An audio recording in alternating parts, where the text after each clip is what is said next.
So it's been about a week since I made this bramble basket, and it's held up pretty well actually. It's gone a little bit loose as it's dried out, and that's to be expected. I was working with a green material, and as it's dried it's shrunk a little bit, and so the basket has become a little bit rattly and a little bit kind of not exactly loose or floppy, but just a little bit more interestingly rattly and flexible in some ways, but not others. It's still quite a rigid basket. It doesn't show any signs of falling apart, and so I don't have any big concerns about this. But I am going to try something that one of my commenters suggested, which is picking some bramble vines, drying them, and then soaking them later and working a basket, perhaps in the winter time.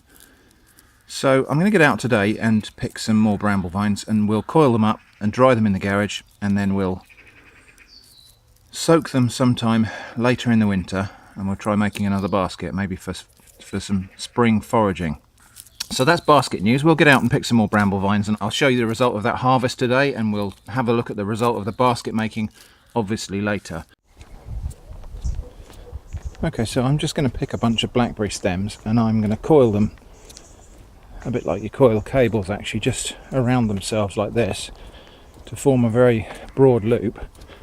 That'll make them easier to store. It also makes them easier to carry while I'm out and about like this. So while we're out looking for blackberry stems, we're actually finding quite a lot of these. These are dewberries, and they're a relative of blackberries, and they have fruits that are a little bit more irregular than blackberries, and they're a sort of bloomy, they've got a sort of bloomy blue colour to them. So we're picking a mixture of blackberries and dewberries, and I think we'll probably make a nice crumble or something out of these. So here we are. Here's a really very nice example of a dewberry. Let's just have a look at it before we pick it. So you can see it has typically fewer drupelets than a blackberry, and it doesn't come off the plant in one piece, but never mind, it's going to go straight in the bag.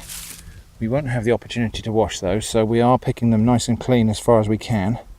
And this is very interesting here, because this is clearly a natural hybrid of blackberries and dewberries. Of course, they grow very closely together, and so what we've got here is something that's a bit like a dewberry and a bit like a blackberry. And the vines as well, the canes as well, not like blackberry thorns, but also not like dewberry thorns. Something sort of in between. So that's probably a natural hybrid of the two.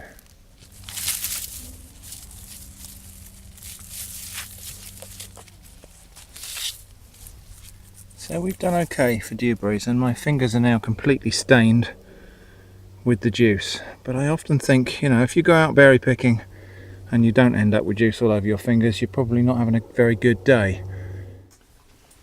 So we went out and picked some lovely blackberries and dewberries. Look at them, they're fantastic. So these are blackberries, obviously, as you know.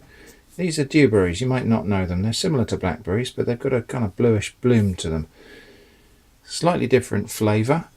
A little bit more sort of grapey aroma and flavour to them. So we're going to make a blackberry and apple crumble.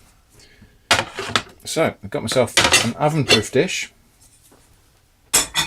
I'm actually going to use an apple and a pear. I'm just going to quickly peel that apple. Okay, got my peeled apple. I'm going to do the same with the pear. Right, so I've just peeled the apple and the pear. Now, you can put lemon juice on apple to stop it going brown, but we really don't need to do that here. It makes no difference to the flavour, and we're going to be putting blackberries in with the apple anyway, which is going to hide any of that brown colour with a deep purple blackberry colour. So we're just going to get all of those little bits of apple off of there so we don't waste any. And same with the pear. These pears are just not quite ripe enough to be eaten, but they're okay for cooking. So it's still a little bit hard. Well, some people like a hard pear actually. I personally like them so that they're quite juicy and soft, but these are not quite at that stage yet. So we'll just make sure we haven't wasted any of that.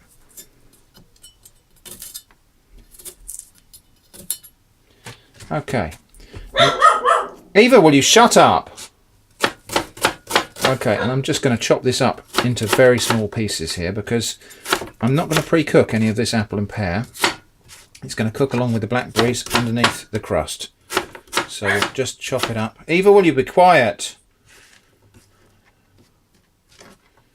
So we're going to chop it up into quite small dice like that.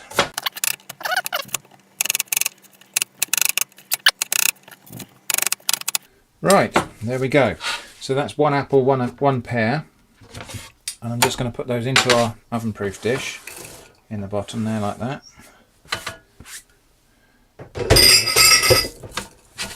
Mix them up a little bit so that we don't get all of the pear or all of the apple in one place.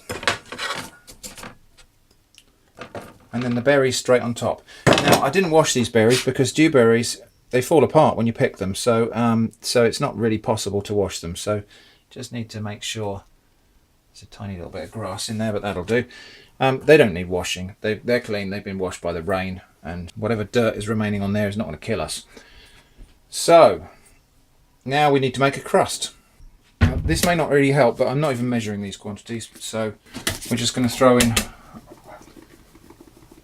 about that much plain flour, about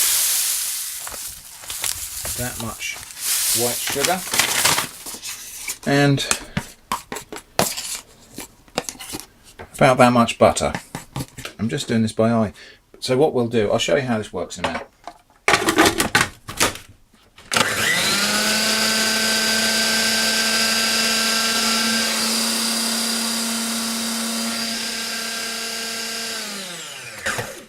That looks about right. So what we're actually aiming for is a fine crumb texture that kind of just sticks together when you pinch it like that, and that will bake to a crumble texture. If it went more doughy than that, we just put a bit more flour in. If it went more floury than that, we put a bit more fat in. So after a while, you just don't measure these things. It's just a bit of experience. Let's get the fruit back. Now, the fruit is probably going to be a little bit sour, so we are going to sweeten that a little. And again, I'm just going to sprinkle on some sugar. And I think there's probably maybe 4 tablespoons there for that amount of fruit. This is really a matter of personal taste. And then I'm just going to toss those fruit together so that we've got them all mixed in, especially mixed with the sugar. So there we go. That's the crumble base. And then the topping,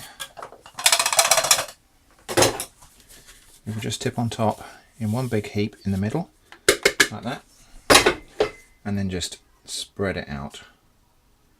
There we go. Brilliant. Okay, so that's going to go in an oven at 180 for about 40 minutes. So there we go, there's our fruit crumble, fresh out of the oven. It's quite normal for the fruit to cook down and then bubble up around the edges like that. So let's take a little look inside. It's going to be too hot to eat right now, but top is cooked and crispy but still crumbly. Let's take a spoonful of that out of that. Let's take a spoonful out. There we go. Oh, look at that.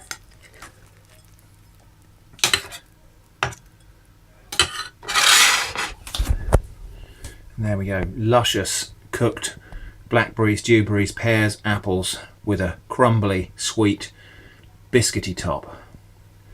Really good. And I got some very nice thick custard with a skin on top. I really like the skin on custard. I know a lot of people don't like the skin on custard, but that's my favourite bit. So we're going to have a bit of vanilla custard with blackberry and dewberry crumble. So I'll get some more of these. I've not got quite enough here yet. And I will store these until maybe November or something like that, and then we'll try another basket making project with rehydrated bramble stems, and we'll see how good that is. The other thing I wanted to talk about was, what's this channel about and where's this channel headed? Now, I've had a number of concerned comments from people saying, don't really like all the tech reviews you're doing. I just wanted to talk honestly and frankly about what is happening on this channel, where this channel's headed, and what we're going to end up doing on Atomic Shrimp. Now, if you're worried that reviews are going to take over and I'm going to stop doing the baskets and the mushrooms and the weird crafts and the baking and so on, please don't worry. There's not going to be any less content of the crafts and the traditional stuff that Atomic Shrimp has always done. The Atomic Shrimp channel's always had a bit of a technical side to it, and product reviews are not a new thing. It's just that I'm reviewing some different products now.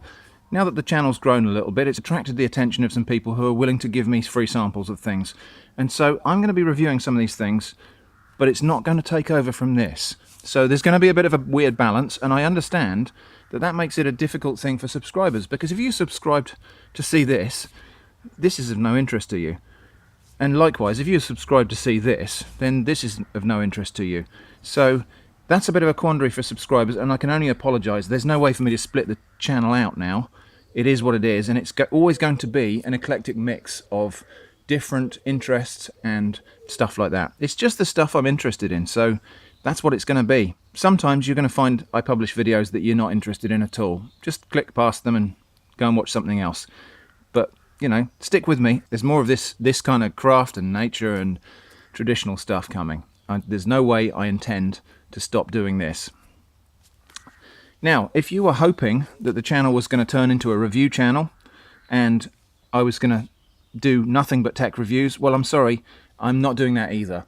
However, I'm not going to stop doing them. So, you know, if you want to stick around for my tech reviews, I do try to be as objective and honest as I can. I know my reviews are not as professional as some of the other unboxings and reviews on YouTube, but that's just my style at the moment. So, you know, I'm just pulling the thing out of the box. I'm using it. I'm telling you about my experiences of using devices and products.